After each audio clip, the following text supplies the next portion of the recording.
안녕하세요. 최인호입니다. 제목이 이재명의 어떤 사치와 낭비, 부제를 이재명 정신분석 입문 1이라고 붙여보았습니다. 자, 사진을 하나 보실 텐데요. 82년도 중앙대학교 입학식 사진입니다. 대학 신입생 이재명이 환하게 웃으면서 교복을 입고 어머니와 사진을 찍었습니다. 그에게는 인생에서 매우 중요한 의미를 가진 사진일 겁니다. 또 한 장 더 있죠.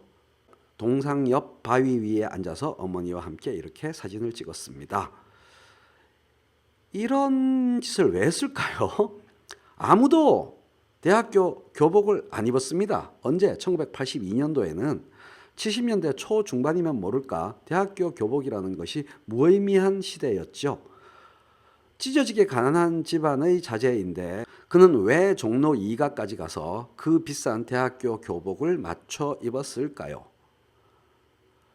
아버지가 쓰레기 더미에서 토마토를 찾아내서 드시는 걸 보았고 거기서 발견한 배 하나를 먹으라고 주었을 때 마음이 너무 아프고 쓰라려서 그걸 못 먹었던 소년이었는데 10원 한 푼 쓰는 일에도 벌벌 떨 수밖에 없었을 텐데 왜 그렇게 멍청한 낭비, 멍청한 소비를 했을까요? 그 해답은 2년 전의 일기를 찾아보면 발견할 수가 있습니다. 1980년 5월 24일 17살 소년이었죠. 검정고시, 대입 검정고시, 고졸 자격 검정고시에는 합격한 상태이지만 백수입니다. 아무것도 달라진 게 없었습니다. 오늘 또 직장도 없고 해서 놀고 있는 실정이다. 쓰레기 치우러 새벽 3시에 나갔다가 귀녀, 동네에서 어릴 때 알고 지내던 친구를 만났습니다. 그녀가 교복 입은 폼이 꽤 어울렸습니다. 나는 쓰레기에서 나온 마분지를 들고 있어서 그 상태에서 맞닥뜨려서 매우 초라했다. 우리 아버지가 쓰레기 장사야 라고 자조적으로 자기가 말했다고 썼습니다. 이제 한참 영어 공부가 물이 올랐을 때라서 저절로 이렇게 sad eye라고 썼네요. 참 창피했다. 다른 때 만났으면 내 합격 이야기도 하고 걔가 다니는 학교 이야기도 하고 그랬을 텐데 아무 이야기도 하지 못했다. 그때가 새벽 5시가 좀 넘었다.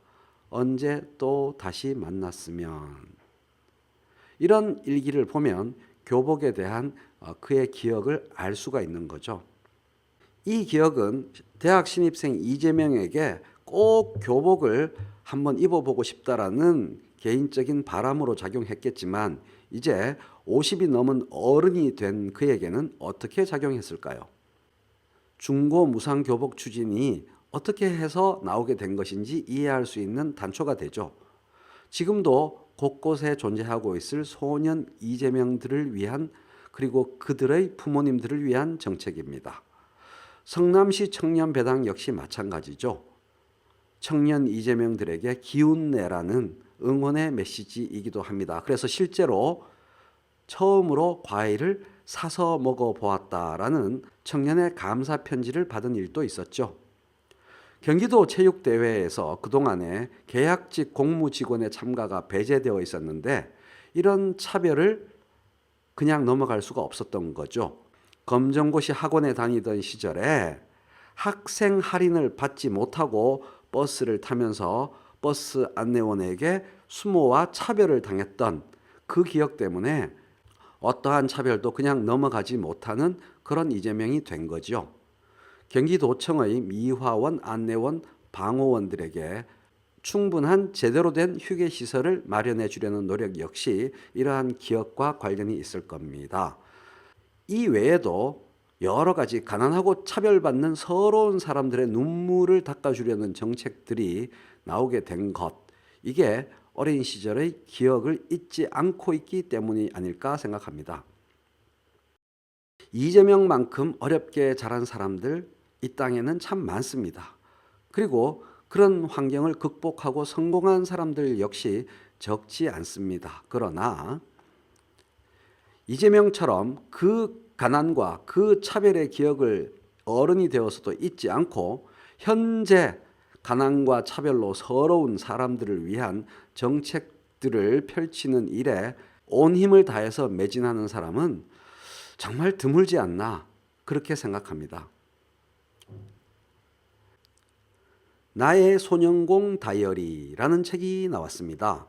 이재명이 어린 시절부터 소년공 시절부터 쭉 써왔던 일기들을 모은 책입니다. 이 나의 소년공 다이어리를 통해서 이재명이 현재 어떤 생각과 기억과 철학과 신념을 갖고 활동을 펼치고 있나를 엿볼 수 있지 않을까 생각합니다.